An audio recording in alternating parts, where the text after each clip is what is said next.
welcome to Useful Idiots Monday Morning, where we watch the Sunday morning news shows so that you don't have to. I'm Katie Halper.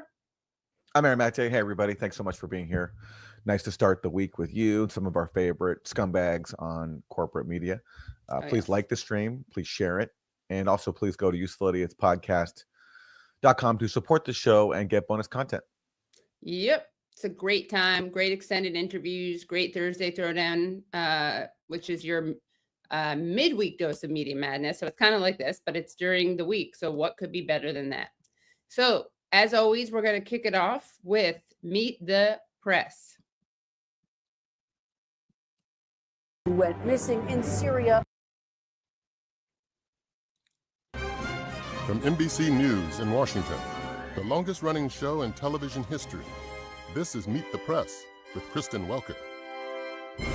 Good Sunday morning. The all-out push is intensifying to get President-elect Trump's cabinet picks confirmed, from high-stakes meetings on Capitol Hill to public outings with Mr. Trump himself. On Saturday, the president-elect appeared in a suite at the Army-Navy football game with his choice to be Defense Secretary, former Fox News host and veteran Pete Hegseth, and his pick to be the National Intelligence Director, former Congresswoman Tulsi Gabbard. Hegseth has been accused of sexual assault, which he denied. That wasn't Trump's only guest at the Army-Navy football game. They also invited Daniel Penny to join them in the suite. He's the guy who recently was acquitted for the murder of Jordan Neely, the unhoused man who Daniel Penny choked to death on a New York City subway. And Trump decided to mark the acquittal by inviting Daniel Penny to watch a college football game with him, along with several other of his cabinet nominees. So does this mean that Daniel Penny is going to get a cabinet nomination, maybe in the Trump White House? Oh, my God. We'll see. So disgusting. Really disgusting. And has been challenged to explain past statements about women in combat. After meeting for a second time with Iowa Senator Joni Ernst, the first female combat veteran to serve in the Senate, Hegseth praised female troops. I also want an opportunity here to clarify comments that have been misconstrued that I somehow don't support women in the military. Some of our greatest warriors, our best warriors out there are women who serve, raise their right hand to defend this country and love our nation. Yes. Now it comes as some Republican senators say they are facing blowback after raising questions about President-elect Trump's picks. Do you feel like there's a pressure campaign against people who even throw out concerns? I do, and I think that that's a two-edged sword. Everybody toe the line. Everybody. What does he mean? First of all, he means double-edged sword, I believe, but I don't know what that means. I don't know how it's a two-edged sword, but anyway, maybe he could clarify. Yeah, I mean, as a politician, you want to be pushed on issues that you want to pass, but you don't want to be pushed on things you object to. So, for example, maybe he doesn't want to confirm certain picks, and he's mad that he's being pushed into doing it. Who knows? It's hard. It's true. He can't even get the double-edged sword thing right. He said two-edged sword. So who knows? Yeah. Triple-edged sword. Everybody line up. We got you here, and if you want to survive, you better be good. Don't get on Santa's naughty list here, because we will primary you. I mean, we are seeing that play out in real time right now with the nominees. And my friend.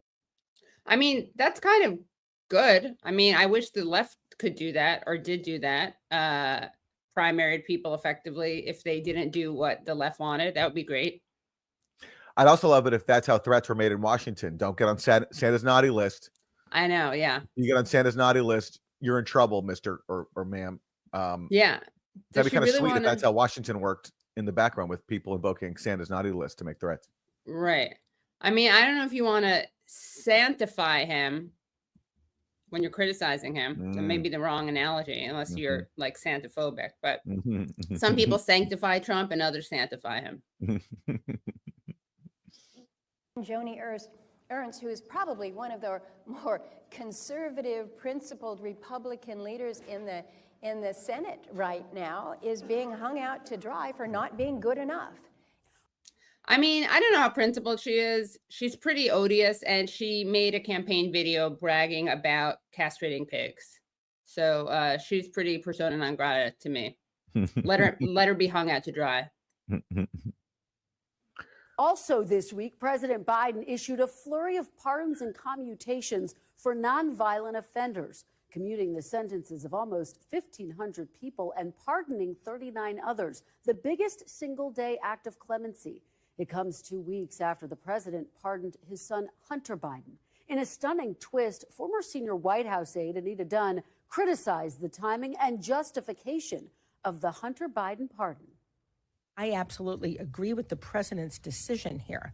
I do not agree with the way it was done. I don't agree with the timing, and I don't agree, frankly, with the attack on our judicial system. Also making. I wonder how did she want this to happen? Yeah, well, I mean, look, who do those pardons include? The kids. Oh, we're going to get to that. We're going to get to that later on. The kids for cash judges, the judges who took money from juvenile prison profiteers to jail children as like one of the most corrupt schemes I've ever heard of in history, like jailing kids for money. And Biden, for some reason, pardoned them. I'd love to know what the story is there. Well, yeah, he's going to claim it's because of some across the board thing. But honestly, yeah, we're going to get to that later on in the stream, because that is, as you said, one of the most disgusting people to pardon, one of the most disgusting abuses of power. But, you know, he could have freed so many other people, including political prisoners, Leonard Peltier, Mumia Abu-Jamal. Could have also pardoned Stephen Donziger, who has been had his reputation tarnished for the crime of successfully suing Chevron for poisoning the waters of the Amazon. I also wonder if Biden did in these other pardons, which he's obviously doing to, like, you know, whitewash the fact that he pardoned his son. But I doubt that Biden issued like retroactive pardons for in these other cases in the same way he did with Hunter. Whereas with Hunter, he didn't just issue pardons for what Hunter was convicted of. He issued a sweeping retroactive pardon going back to January 2014, which happens to cover the period in which Hunter, shortly after that, January 2014, became a member of the board of Burisma, the Ukrainian energy company. And I somehow doubt that Biden's pardons were as sweeping as they were for Hunter's. Right, exactly. Also, you know who else he could have pardoned was Edward Snowden, Julian Assange. That's not going to happen under Biden. No way. No. Biden's previously called Julian Assange a high-tech terrorist, so unlikely he would ever get a pardon from Biden. Maybe Trump this time. You know, Trump teased it last time. He talked about it, but then he came under pressure from Republicans who basically said, and this was when Trump was leaving office and he was facing another impeachment for January 6th, and that got Trump to back down pretty quickly. We'll see if he changes his tune this time. Week, FBI Director Christopher Wray told Bureau employees he'll step aside before Mr. Trump takes office, with nearly 3 years left in his 10-year term, bowing to the reality that the president-elect had publicly declared his desire to replace him. In my view, this is the best way to avoid dragging the Bureau deeper into the fray while reinforcing the values and principles that are so important in how we do our work.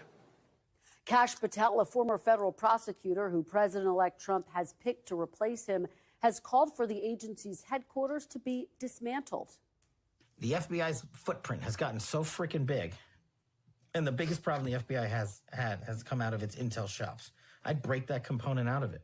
I'd shut down the FBI Hoover building on day one and reopening the next day as a museum of the deep state. Patel names roughly 60 people in his book as. Sounds great to me. What's not to love about that proposal? Make the FBI a museum of the deep state. Given all the people it's persecuted and unfairly targeted, totally. That sounds like a great idea. I don't know why that's controversial. I mean, the FBI does have a long rap sheet, but for saying that, Kash Patel certainly is angering some people in Washington. Right. I mean, they'd have to reckon, like the corporate elites, the media elites, the political elites would have to acknowledge the fact that, you know, the FBI went after Martin Luther King, among others, and they're not really happy about doing that.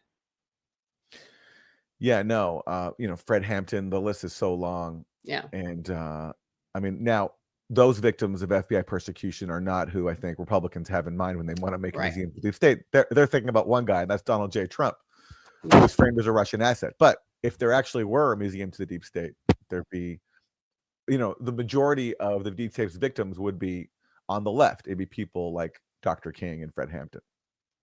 Right. As being All right. part of the, quote, deep state.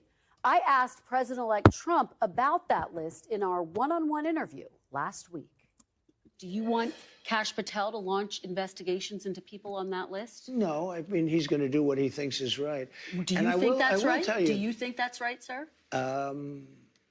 if they think that somebody was dishonest or crooked or a corrupt politician, I think he probably has an obligation. Crooked, like Crooked Hillary? is that Yeah. a signal? Because that used to be his name for Hillary Clinton, Crooked Hillary. And then I think he also gave that to Joe Biden as well, Crooked Joe. And So, Sleepy Joe, of course. Yeah. That one stuck more. Yeah. He's like, if they think they're crooked or sleepy, then yeah, Right. maybe they should come under Right. investigation. Lock Right. them up. Notice he didn't say crazy because that's what he called Bernie. So Bernie's safe under the Biden Yeah. regime. Yeah. Under the Trump. regime. Yeah. Yeah. To do it, but Are you going to direct him to do no, it? not at all, not at all. And joining me now is Republican Senator Lindsey Graham of All South right. Carolina. Senator Graham, welcome back. Well, stay tuned for Lindsey. That's an exciting tease of what's coming up. Let's hear, though not from Lindsey yet. We're not ready for him. Let's hear from actually Bernie, the aforementioned Bernie Sanders, talking about the arrest of Luigi Mangione, who's accused of killing United Healthcare CEO Brian Thompson, and the social media controversy that's erupted with people, using this murder case to voice their frustration with the for-profit healthcare system Right. in the U.S. And Bernie Sanders is a longtime advocate for Of Medicare course. for all. Medicare for all. Yeah. Yes. Not like Mayo Pete, Medicare for all who want it. All right, let's hear from Bernie Sanders. I ask you about one of the issues that you cited that you care deeply about. You obviously chair the Senate Health Committee. I want to get your reaction to the horrific shooting of the United Healthcare CEO, Brian Thompson. Your colleague, Senator Elizabeth Warren, said this. Violence is never the answer. This guy gets a trial who's allegedly killed the CEO of United Health. But you can only push people so far. And then they start to take matters into their own hands. Senator Warren quickly clarified. She said violence is never the answer, period. I should have been much clearer that there is never a justification for murder. My big picture question for you, though, Senator, is this the right time in the wake of this horrific murder to be talking about health care policy? Look, Elizabeth Warren, obviously. By the way, her question over here reminds me of when Republicans make this excuse, like this just isn't the right time to bring this up after there's a big shooting. It's exactly the right time. And if you actually care about people like, the CEO, God forbid they care about the people who are killed by the healthcare system. Like she doesn't mention the murder, what I consider a murder of 68,000 people who die per year as a result of lack of healthcare coverage. Maybe is it the right time to bring that up? Yes, it's always the right time to bring that up. The fact that 50% of cancer patients in America experience bankruptcy, yes, it's the right time to bring that up. Like, how rude. It's so rude to bring this up now that a CEO has been killed. No, that's exactly when you bring it up. So disgusting. And this is really like a big story that Elizabeth Warren explained why stuff like this happens. God forbid. Anyway. Obviously understands killing. Elizabeth Warren obviously understands killing and murder and shooting somebody in the back is totally unacceptable. But what I think has happened in the last few months is that what you have seen rising up is people's anger at a health insurance industry which denies people the health care that they desperately need while they make billions and billions of dollars in profit. So killing anybody, shooting somebody in the back who's the father of two is outrageous. It is unacceptable. Nobody should applaud it. I know Senator Warren did not. But I think what we need to ask ourselves when we talk about health care is why we are the only major country on earth not to guarantee health care to all people, why we have a life expectancy which is significantly lower than in other countries, why working class people die 5 to 10 years shorter than the people on top. So, Kristen, I feel very strongly about this. And I think the time is long overdue for us to guarantee health care to every man, woman, and child, especially at a time when we're spending twice as much per capita on health care as the people of every other nation. Goal of health care is not to make drug companies and insurance companies phenomenally rich. It's to guarantee quality care to all of our people. I mean, and by the way, that clip, as you saw, Newsbusters came up at the end. And the irony is that this was from conservative Newsbusters considered a bad thing that Bernie did. That he's, according to them, like condoning murder, which, like, give me a break. He like explicitly said murder's bad. I don't really think that like Elizabeth Warren or Bernie Sanders are doing Stan Luigi memes, although I like those, but yeah. It's really sad that this issue only really becomes a national issue worthy of debate at a time like this when there was a murder. Like when Bernie was running for president, there was a discussion about it, and that's when, of course, Hillary Clinton talked about how it will never, ever, ever happen, and so that was shut down. But so basically, with the exception of when Bernie runs for president, and that time when he got a bunch of Democrats to actually co-sponsor his measure, like Kamala Harris, but then, of course, when the political wind shifted, they all threw him under the bus, and Kamala Harris said she no longer supports Medicare for all. Right. So, in that kind of climate, it takes a murder for this issue to get national attention, and that's just a scandal. Yeah, and also it's worth noting that, Kamala Harris did not run on this issue, and that was a mistake because what we've seen from this Luigi thing is that there's total bipartisan defense of him and support of him. This is a bipartisan issue. I think that like very powerful rich people oppose it on the right, but I think a lot of people on the right realize that it's not a conservative value to let people die for the crime of not having adequate healthcare insurance. So it's not a state's right to let people die. States' rights. Right. That's what Republicans love to chant whenever, like, someone talks about having a social program or expanding access to abortion. States' rights. States' rights. So states' rights to let people die because they can't afford healthcare. Right. Yeah. Okay. More Bernard. President Trump comes into office. We have got to understand, Kristen, and this is something I feel very strongly about, and it's not talked about enough. We are moving rapidly into an oligarchic form of society. Never before in American history have so few billionaires, so few people had so much wealth and so much power.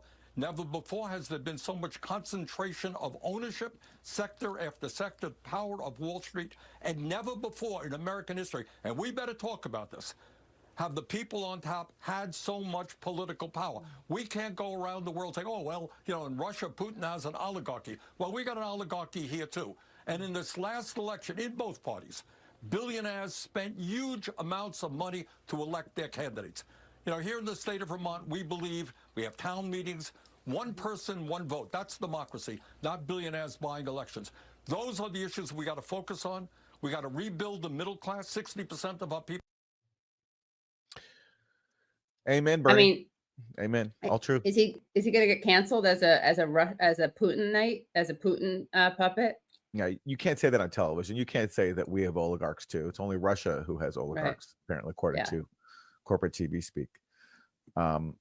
Yeah, it's Bernie's been inconsistent to say the least, or I would argue that people might feel differently, but that right there is vintage Bernard talking about the issues that he's good on: the millionaires, the billionaires, the oligarchs. Healthcare. It's unfortunate that it took a murder for him to be able to, be able to thrust this issue back into the spotlight. It shouldn't take that. The murders of people who can't, or the deaths of people who can't afford healthcare, that should be as much of a conversation starter too, as this assassination was of Brian Thompson. Yeah. All right, what do we got next? Let's move on. How are we doing in likes, by the way? We brought you 2 vintage Bernards. Let's see. Let me check it out. I see 551. All right, that's not even half, guys. I want it up to 60. Ooh, that's like to a 600. Yeah, that's a quarter. Guys, you see what happens when I don't chastise you? It hurts me more than it hurts you to do this, honestly. Let's see, where are we now? All right, good. We're up above 600. That's a pretty low bar, but I'll accept. Okay, let's move on. Let's turn now to Syria. It's been 1 week since the ouster of longtime Syrian ruler Bashar al-Assad, and a lot of corporate media outlets have sent their journalists into Damascus to cover the aftermath. There's been, really powerful scenes of people being reunited with their families, people who have been imprisoned in these prisons of Syria for a long time, reuniting with their families, victims of torture, speaking out, the scenes from inside the prison where torture took place, people feeling hopeful that Assad has been overthrown. And of course, there also was the embarrassing incident with CNN's Clarissa Ward, which CNN is now investigating, where it looks like basically a former Assad government officer basically pretended to be a political prisoner and got Clarissa Ward to think as if she was like discovering his liberation. And now CNN is, even people who hate the Assad government and who suffered on it, even they said that this was like a stunt. So now CNN is investigating this. So great job, Clarissa Ward, on this latest journalistic accomplishment. Previously, she also apparently pretended to be caught in the crossfire between Israel and Hamas after October 7th. So she has a long rap sheet of dubious journalism. But corporate media has been on the ground covering this. There are people who are very hopeful now that Assad is gone. But we wanted to play an excerpt of one news report, sort of deviates from most of the coverage, and that it's a rare acknowledgement that not everybody is living in total joy. There is fear amongst Syria's minorities, Alawite, Shia, Christian, Druze, about the fact that the leaders of the ouster of Assad are a group that formerly was Al-Qaeda. Mohammed al-Jawlani, the leader of the rebellion, he's the founding leader of Al-Qaeda in Syria and a former deputy to the leader of ISIS, al-Baghdadi. And under his reign, his forces have committed atrocities against minorities. Not right now, but back when the rebellion was happening. And so there's concern about whether we'll see a revival of sectarianism. So this is a rare corporate news report that acknowledges this. This is an excerpt from CBS. Prisoners free. At the ancient Umayyad Mosque, the fighters' leader Abu Muhammad al-Jawlani was welcomed a conquering hero. He's changed his look from the old days when he was affiliated with Al-Qaeda, and a master of modern messaging, he posted on X, too, inviting all Syrians to join in rebuilding the country. His inner circle has promised elections in March, but not everyone buys it. Rumors are spreading like wildfire that no matter what they say, these men mean to rule like Al-Qaeda 2.0. Syrians are afraid, especially the Christian and Alawite minorities, that when the dust settles, they'll find that a new tyranny has simply replaced the old. So that's a rare acknowledgement of the Syrians were not allowed to really think about in the U.S. The people who lived under these groups who have not taken over, who remember the atrocities they committed. And I should correct myself. Atrocities are still going on. There have been sectarian killings. But at least the government, like the new government, they've said publicly that we should respect all minorities. So that's what they say is their new policy. They've turned over a new leaf. But people remember that under forces under Jawlani's command in places like Latakia during the war, there were sectarian murders on a mass scale. And so there's fear about that, given that Jawlani's forces are now taking power and that the country is flooded with weapons and with insurgents who have come from around the world. So that's a rare acknowledgement on corporate TV of this aspect of the ouster of Assad that just does not get any attention because, of course, the U.S. is on the side of regime change. And so, therefore, the pressure is on corporate media outlets to toe the line and say that this is just a sweeping victory for freedom and democracy and everything is fine now.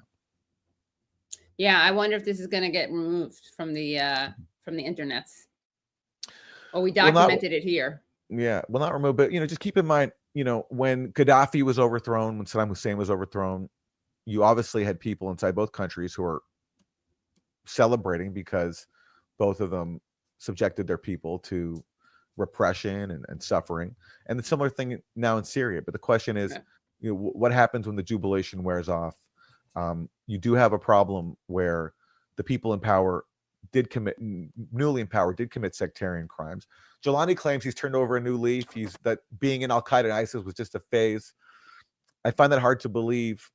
And even if he has turned over, even if he really has undergone some magical transformation, a lot of the people who have now been emboldened by Assad's ouster have not, and they have weapons and they have power. And so that's a situation that just cannot be overlooked. But someone's very happy about all these developments, who's been pushing for regime change in Syria, is Lindsey Graham, because of course he pushes for regime change anywhere there's a government that doesn't follow U.S. orders. And here he is with his thoughts on Syria. Thank you.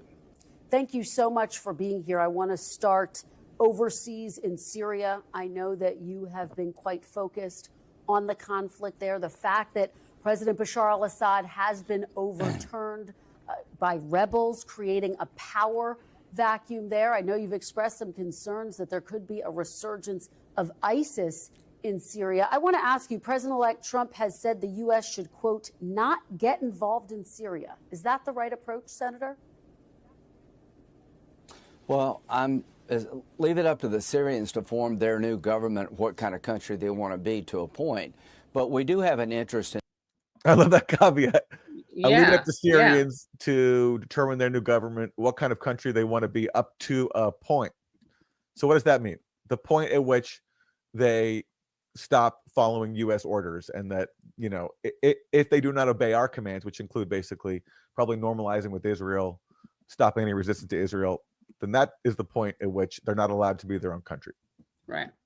I mean, it kind of reminds me, and we covered this in last week's Thursday Throwdown, but it does remind me a little bit of Medicare for all who want it. Like, there's a little caveat there.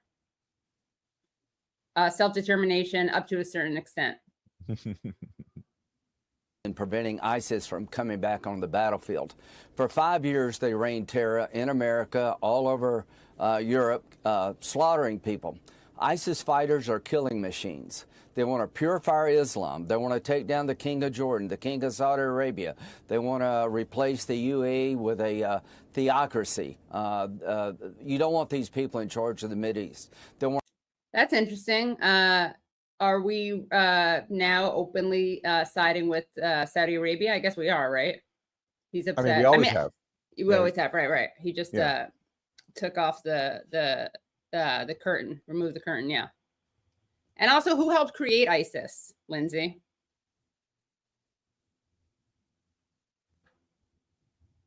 I mean, I would say the U.S. helped create them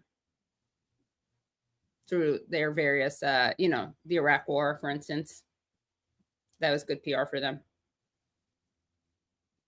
Want to drive us out of the Mideast, and they want to destroy our friends in Israel.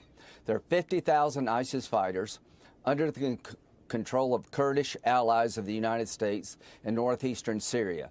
It is in our national security interest they do not break out of jail and reestablish the caliphate. It is in our national security interest that we help the Kurds who destroyed the caliphate on our behalf. We lost about 4 soldiers, God bless them, in destroying the caliphate. I do not want ISIS to break out of jail. Turkey is putting pressure on the Kurds in northeastern Syria. We need a demilitarized zone. Turkey has legitimate concerns about some of these Kurdish elements, but if Turkey attacks the Kurds and these ISIS fighters break out of jail, it's a nightmare for us, it's a nightmare for Syria, it's a nightmare for the world. That cannot happen. There's a lot that Lindsey Graham is leaving out here. First of all, when he talks about how, ISIS is such a big threat and they have to be stopped, he's obscuring the fact that the U.S. is not in Syria fighting ISIS. That's the official pretext. Right. What the U.S. is actually doing, as Trump has said, as former Biden official Dana Stroul has said, is taking Syria's oil. They occupied the oil-rich and wheat-rich areas of Syria to steal those resources from the Syrian people, because that was a part of the pressure campaign that helped lead to Assad's ouster by making the country so poor and miserable and so unable to use its own resources that everything collapsed. And that was the point of the occupation and the sanctions. I've written about this before, that the Pentagon's own reports showed that the U.S. was barely fighting ISIS in Syria, that their main mission was simply just to steal Syria's oil, as Trump admitted. And also on the point about ISIS, there's that clip we played up before of John Kerry, where he admitted privately that the U.S. was watching ISIS grow in Syria because they wanted to use that, just like sanctions and military occupation, as leverage to force the ouster of Assad.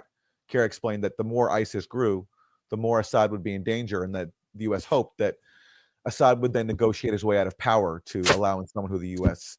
favored to take his place. So, and then there's the fact that there's a famous clip where the former chair of the Joint Chiefs of Staff, Martin Dempsey, is testifying before the Senate, and Lindsey Graham asks him, like, do you know, something like he asked him about, who's funding ISIS, and Martin Dempsey gave a very blunt answer. He said, "Yeah, U.S. allies are funding ISIS," and he was referring to, I think, probably Saudi Arabia and Qatar.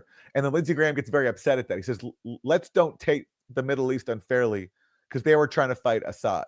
So right. Lindsey Graham actually was aware of U.S. allies funding ISIS, but wanted to protect their name because, again, the more important goal for him was ousting Assad, which has now just been achieved. And so now he's trying to pretend as if he just wants to keep U.S. forces there to fight ISIS, when that's not what they've been doing. Okay, so that's Lindsey. Let's turn to Mike Waltz. He is the incoming National Security Advisor for Trump, and he's going to talk to us about not just Syria, but Ukraine as well. To stop. Does the Trump team plan to limit how Ukraine can use U.S. weapons or targeting assistance when you take office? Well, I mean, President Trump just said in the interview that, a blank check, in his interview with Time Magazine, I believe, a blank check isn't, isn't a strategy. This just kind of forever war that we seem to be backing into. What does success look like in line with our interests? Mike Waltz, I'm sorry to tell you, that's not what Trump said. In this Time Magazine interview that just got published, Trump said he thought that Biden's decision to let Ukraine use long-range U.S. weapons for strikes into Russia, Trump called that a bad idea. And that's awkward for Mike Waltz, because Mike Waltz supported Biden's idea. In fact, said the U.S. should go even further. So Trump is contradicting him. And rather than acknowledge that, Mike Waltz is saying that Trump said we don't want to give him a blank check. Yeah, that's not exactly what Trump said. Giving them permission to use long-range strikes, long-range U.S. weapons, is not a good idea. So that's a bit awkward for Mike Waltz, having to be undercut by the incoming president who he'll be serving.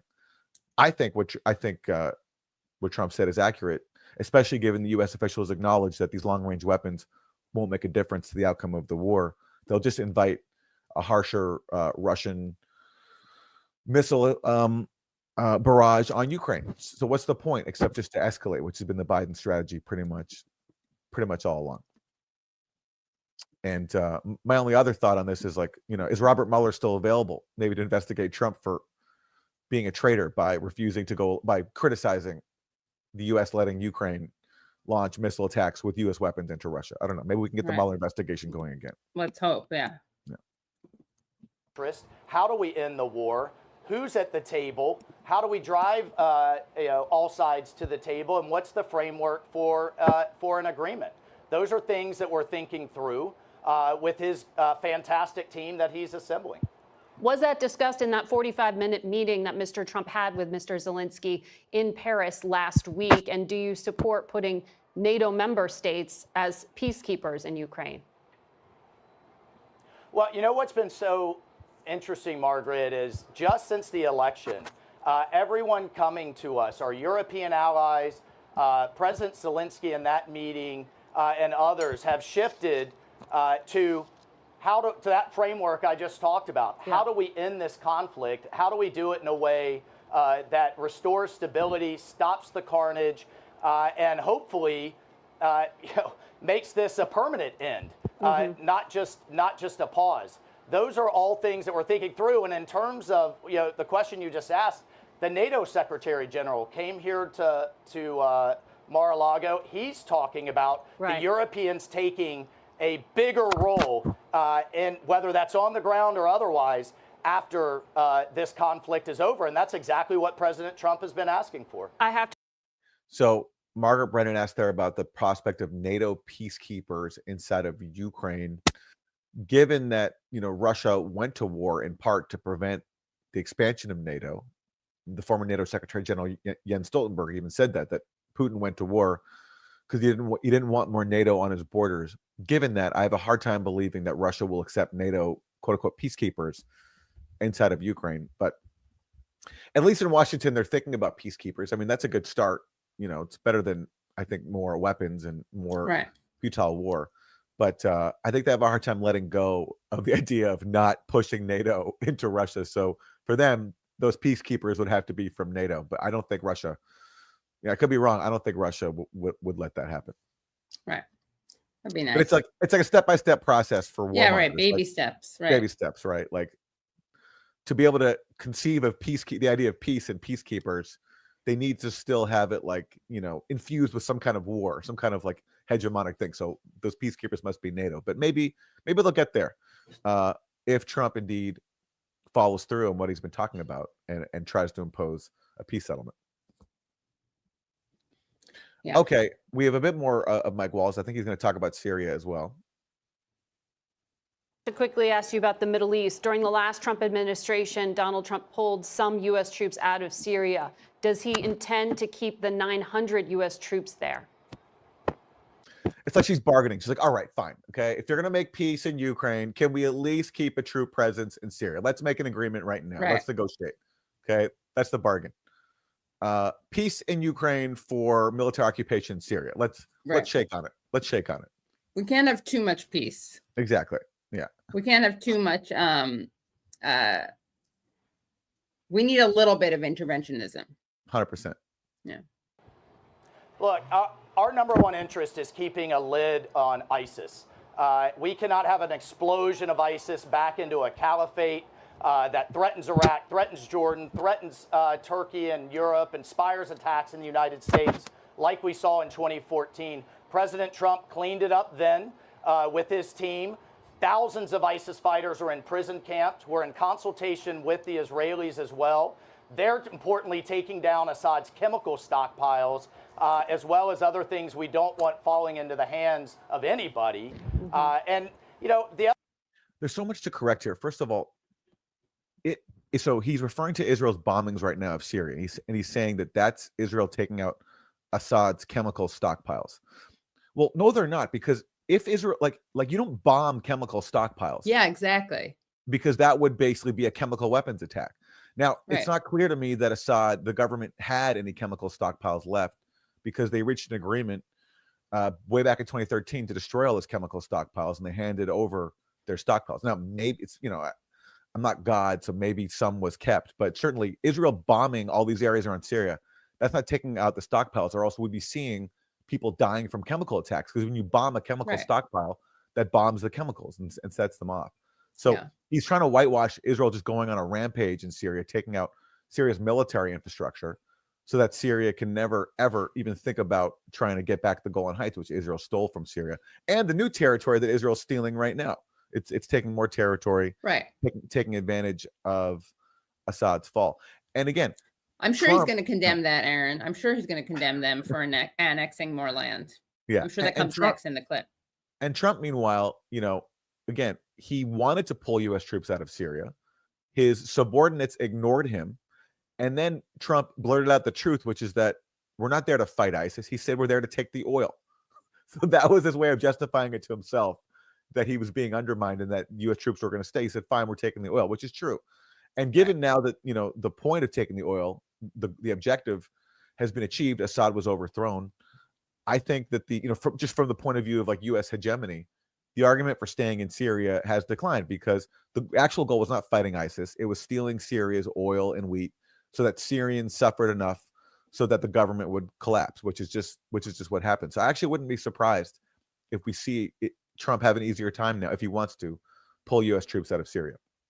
Right. And as we pointed out before on the show, the fact that, you know, a lot of the clips, we didn't show these clips, but a lot of clips have been focusing on Assad's riches and how fancy his house is. And that, of course, is really not an argument for sanctions or for war or regime change. It's an argument against sanctions, because look at how sanctions, as is intended, do not actually hurt the powerful. Well, that's like one of the contradictions of U.S. policies. Like they claim Assad is corrupt. Assad's corrupt. We have to, and so therefore we have to impose sanctions that everybody knows create or fuel corruption even more. Right. If you're worried about corruption, the last thing you should do is put on sanctions, because sanctions create a black market, and who benefits in a black market? People who are corrupt. That's just how it works. That's like sanctions 101. So we knowingly fueled not just, suffering for the Syrian people by putting on sanctions that prevented them from rebuilding, that raised the price of food, as U.S. officials bragged about, but also we imposed sanctions that encourage corruption. Insane. Yeah. But again, as we pointed out, this is not a bug. This is a feature. All right. Well, let's turn to the Ukrainian ambassador to the U.S., Oksana Markarova. She's been quiet recently because she, in the last days of the campaign, she really angered the Republicans, because she basically did a campaign visit to a weapons factory in Pennsylvania with Democrats to tout all the money being spent on weapons going over to Ukraine. And Republicans are very upset about that. I think some Republicans even asked for her to resign, which she has not done yet. But now she's back and still. The haircut, by the way. Good haircut.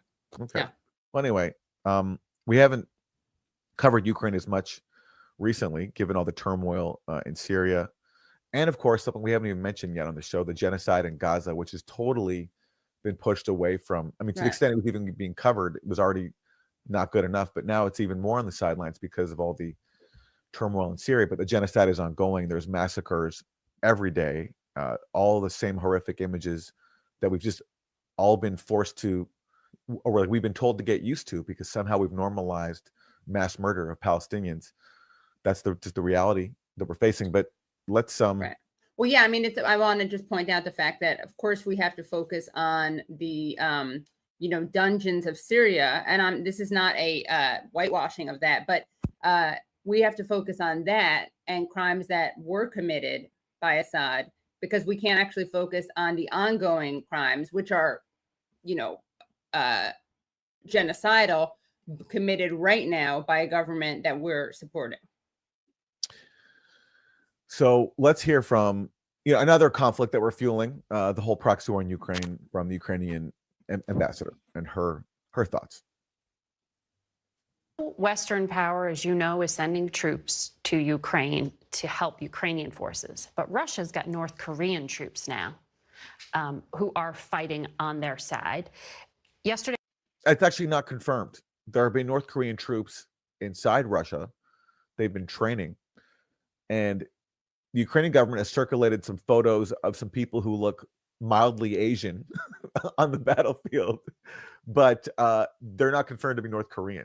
And when the Biden administration justified its decision to let Ukraine use long-range U.S. weapons to strike Russia, their reason was because now North Korean troops are fighting alongside Russia, but they never presented any proof.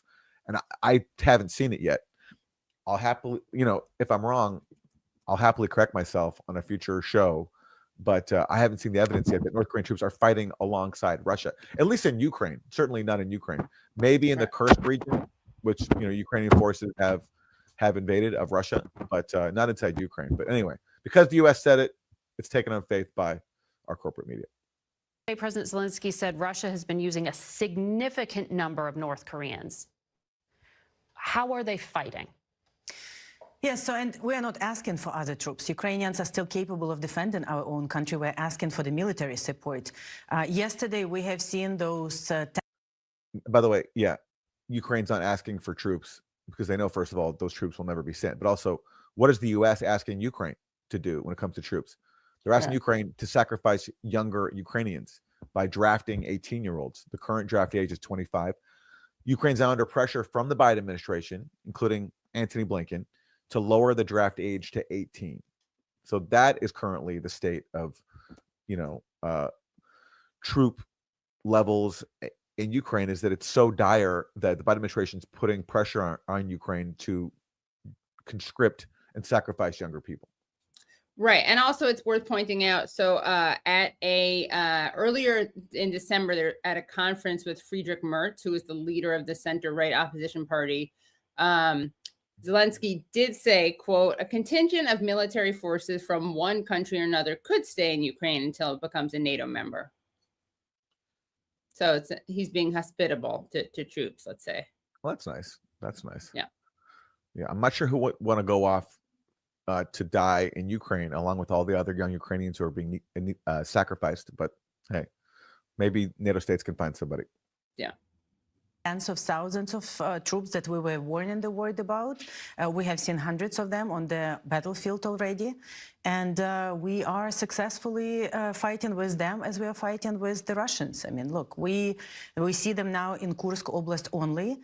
And our brave defenders were not only able to kill a lot of them, but also keep the positions. So it's difficult, of course, to see the reinforcement from this axis of evil, but it will not change anything for us. We will continue defending the very long line, whether it's...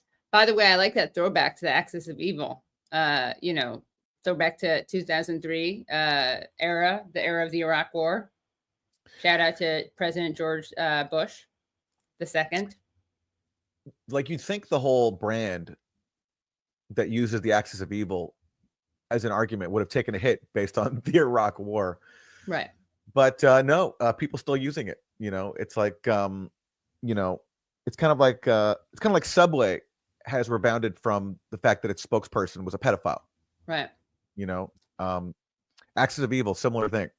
Yeah. Despite it being used for one of the world's biggest disasters in recent memory, they're still invoking it. Right. A rebranding. Yeah. Yeah. A rebranding of the axis of evil, a rebranding of Subway. I do want to say, Subway, I would really appreciate it since you have managed to rebrand yourself. I want you to bring back the way you used to chop up the salads. I don't know if you've ever had salads at Subway, Aaron, but they used to cut them up so they were kind of pre-chopped. Everything was mixed up. They don't do that anymore. I didn't know that. Yeah. Not enough people know that. That's what, we try to bring you. This is your one-stop shop for not just political analysis, not just occasional pop culture, not just lyrical analysis, but also Subway analysis. Yeah. Well, you hear that, Subway? You've been warned. Yeah. Bring back the chopped salad. Yeah. Also, you can smell Subways like from a mile away. Yes, you can. Yeah. Absolutely. Yeah. That's, I got to say, I'm nostalgic for that smell. I am. That smell, I'm always happy with that smell. It brings back nice memories. And they have them in Canada too. Yeah. I can confirm, having just come back from there. And actually one of the first things I saw was a 24-hour Subway in Canada. Huh. Well, don't say we don't bring gifts to the world. Yes. And one last thing I want to clarify. They still have the salads. They just don't chop them up as they used to. Okay, thank you for clarifying that. Thanks for clarifying that, Katie. Yeah. Thank you. That's important. Okay. Well, let's hear. We're running a little short on time, so we can skip ahead to Congress member Adam Schiff. Oh, yeah. Senator-elect Adam Schiff. Oh my God. Yeah. Whoa, Aaron. Yeah. Forgive me, Senator Schiff. He is joining the Senate soon. And he is going to be asked now about Tulsi Gabbard, who Trump has nominated to head the Office of National Intelligence. And Schiff, based on his genius, experience, weaponizing intelligence to push a conspiracy theory that Trump is a Russian asset, he is going to draw on his, storied experience with intelligence to raise questions about Tulsi Gabbard. Senator Schmidt say that Tulsi Gabbard, her contacts with Bashar al-Assad and her questioning whether or not he had chemical weapons is not a concern to him. Is it a concern to you? It is a concern to me. I have a couple of concerns with Tulsi. Just one clarification. Tulsi Gabbard didn't clarify whether the government of Syria had chemical weapons. They questioned whether the Syrian government used chemical weapons when they were accused of it in these major cases. Now, what's funny is Tulsi Gabbard's not alone. So, she's now nominated to be the director of national intelligence. Well, her predecessor, James Clapper, back when Syria was accused in the major case in 2013 in Ghouta, James Clapper went to Barack Obama when Obama was considering bombing Syria and said, hey, guess what? The intelligence is not a slam dunk, which was a deliberate reference to Iraq war WMDs when the CIA under George Tenet said, this is a slam dunk. So James Clapper was basically warning Obama that the intelligence was not there, that the Assad government had used chemical weapons. And that was one of many leaks that undermined that allegation. So singling out Tulsi Gabbard obscures the fact that one of her predecessors did the exact same thing. And then, of course, you also have the story I've covered extensively, the OPCW whistleblowers, the OPCW leaks that also undermine another chemical weapons allegation against the Syrian government, which you're not allowed to ever discuss anywhere in U.S. media, from corporate TV even to progressive media. Very few people actually ever acknowledge that story. But it's there. And if people are doing their job, these facts would be acknowledged. But Adam Schiff, that's not something he does very well, is acknowledging facts. So let's hear more deep thoughts from him. Tulsi Gabbard. The first is a complete lack of experience. Never worked in an intelligence agency, never even served on the intelligence committee. There is a very steep learning curve in trying to understand what the intelligence systems do, the role and the interaction between them. Not something you want learning on the job, but also, and this gets to the point about her comments about Bashar al-Assad or her echoing of Kremlin talking points about the origin of the war in Ukraine. You want someone with good judgment in that position because they may very well be whispering in the ear of the president, this is how we should interpret this intelligence, these are the steps that we should take, this is our friend, this is our enemy. Someone that has shown that kind of poor judgment is not necessarily someone you want advising this president. Can you believe the hubris of this man? Okay, he was on the House Intelligence Committee during the height of Russiagate mania, okay? He was such a devoted Trump-Russia conspiracy theorist that he read portions of the Steele dossier, which is the Hillary Clinton campaign-funded collection of conspiracy theories written about Trump being blackmailed by Vladimir Putin with a P-tape. He read that into the congressional record. He also went on the Sunday morning news shows and said that he had seen secret evidence of collusion between Trump and Russia that he couldn't reveal. And of course, he's allowed to go on TV and talk about judgment and the importance of respecting intelligence. And no one brings up his own record. And who is he to talk about this issue or question anybody else's judgment? It's just unbelievable. Why he gets a pass is beyond me. The only time he's ever been held to account on like establishment TV is when he went on The View, the show hosted by Whoopi Goldberg and like one of the Republican members of The View panel like actually held him to account and did a pretty good job at it. The one time Schiff gets called out is on The View, not on supposedly serious news shows. You're muted, Katie. Sorry. Also, it is worth noting that, in terms of judgment and, meeting with dictators, what about the Democrats who have met with Netanyahu as he commits genocide? Well, exactly. And again, Nancy Pelosi, just keeping to Assad, Nancy Pelosi met with Assad, John Kerry did. This idea that like, oh, no, that leader has cooties, we can't meet with them. I mean, the whole point is like the world would be better if you met with leaders to try to end wars. And that's what Tulsi Gabbard tried to do. She was trying to end the dirty war that the U.S. was then engaged in, spending billions of dollars arming the insurgency in Syria, which is also something you can never talk about on corporate TV. We're supposed to just pretend that didn't happen. Right. And Tulsi Gabbard was concerned that insurgency was dominated by Al-Qaeda because, as Jake Sullivan famously wrote in an email to Hillary Clinton back in 2012, Al-Qaeda is on our side in Syria. And her concerns, I think, have been certainly corroborated by the fact that the leader of the insurgency that ousted Assad is the founding leader of Al-Qaeda in Syria, Mohammed al-Jawlani, even though he now tries to pretend that he's a moderate rebel. Right. So, yeah. Okay. Counter argument from Senator Eric Schmidt, a Republican. Nominee for Director of National Intelligence, Tulsi Gabbard, has a history with Bashar al-Assad and his regime. She met with Assad. She has said supportive things about him, said he wasn't an enemy of the United States, also questioned whether he used chemical weapons. Does that give you any concerns as she faces confirmation for Director of National Intelligence? I know Tulsi Gabbard. She's a patriot. She served our country honorably. She, I think, fits the reform agenda. President Trump ran on disrupting permanent Washington and having people who are going to view things differently. The intelligence agencies in this country were part of the Hunter Biden laptop, suppressing that story. There's a lot of reform, George, that needs to happen in those agencies. Tulsi Gabbard is somebody who I think can execute on that. And she also is somebody that believes in our Constitution, individual liberties. And I think this smearing her as some sort of foreign asset is a slur against her. And I look forward to her opportunity to answer these questions in these Senate confirmation hearings. So you do have questions about her relationship with the Assad regime, or no? No, not at all. I don't think so. I mean, I don't think it's unusual for members of Congress to visit foreign countries and talk to foreign leaders. In fact, what Joe Biden has done is not talk to anybody and not be respected. President Trump, I think, believes in engaging in diplomacy, solving these things. He wants to bring peace to Ukraine. I think that's something the American people support. Great job, Democrats, for ceding the lane of like diplomacy and just the act of talking to people, to Republicans, and making them sound a lot more sensible in comparison. Where George Stephanopoulos thinks that Tulsi Gabbard has a relationship with the Assad regime simply because she didn't support the dirty war to overthrow it, and because she went and talked to Assad, just like, you know, Nancy Pelosi did before. Right. But and by the way, George Stephanopoulos, that's different, Aaron. It's different. I don't know why exactly, but somehow it is. Yeah, because she was pursuing peace. That's why, and you can't do that in Washington.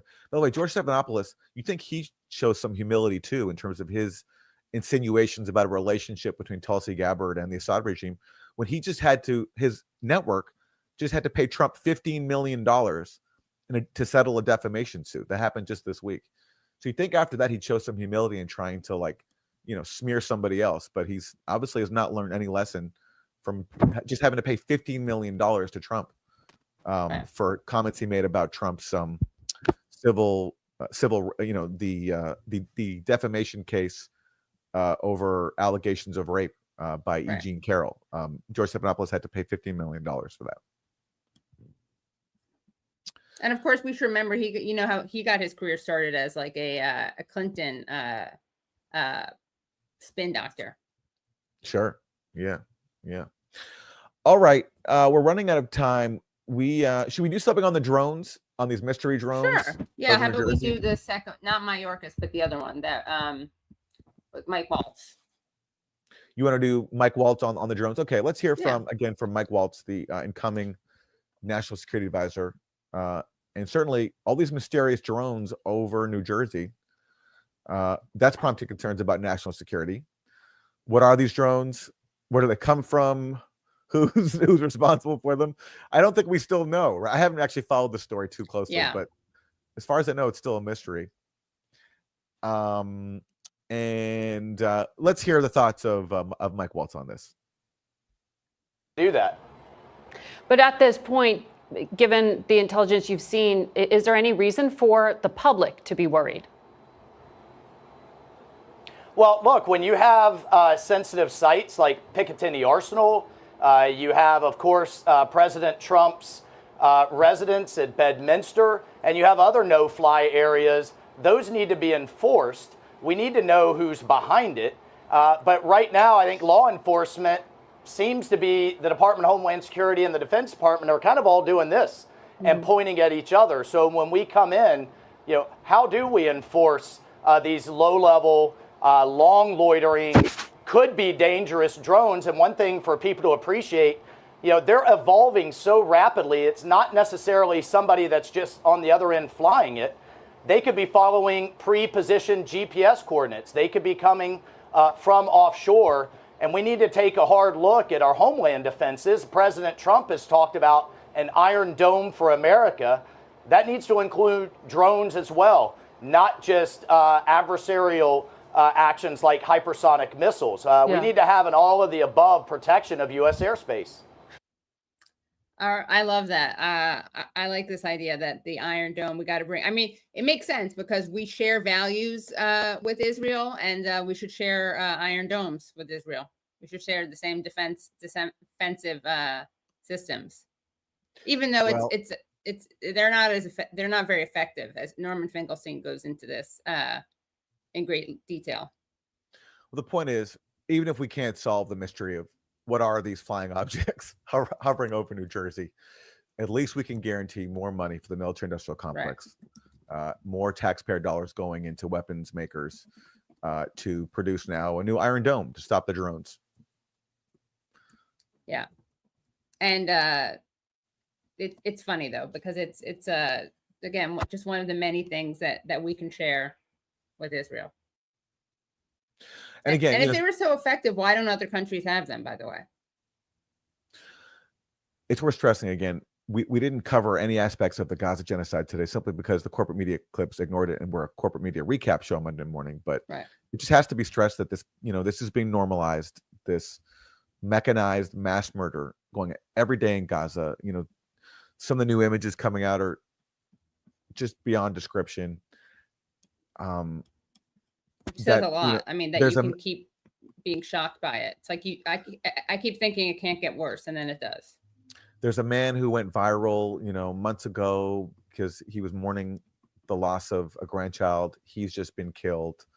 It's just this has just been totally normalized to the point where corporate media just doesn't cover it, and we have to, as human beings, just continue to acknowledge that this is happening with our support, with U.S. government support. Couldn't happen without it, and it's still going on.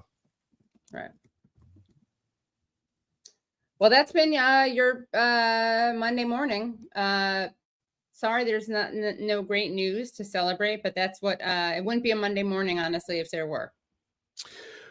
Thanks so much for joining us as always. Our website is usefulidiots.podcast.com. Go there to support the show and get bonus content. Katie, anything you want to plug for this week on the Katie Halper Show? Yeah, well, I'll be having on, it's very exciting. I'll be having on two former Biden people who have resigned over the Gaza war, including one, Lily Call Greenberg, who basically accused Biden of using Jews, sacrificing Jews to justify his genocide in Gaza. And that's on Tuesday. Yeah, 7 p.m. Eastern time. Okay. Yeah, and she's great. What's interesting about Lily Greenberg Call is that she actually used to be like a real Zionist, and even did stuff with AIPAC. So she's made a really long, really impressive, had a really impressive evolution. And the other person I'm having on with Lily is Harrison Mann, who was an Army intelligence officer who resigned over Gaza. So yeah, youtube.com/The Katie Halper Show, 7 p.m. is when the show starts. On Tuesday. Yeah. Okay. Thanks so much for joining us. Thanks for watching Monday morning. Have a great rest of your day and week. We'll see you next time. Bye, everyone.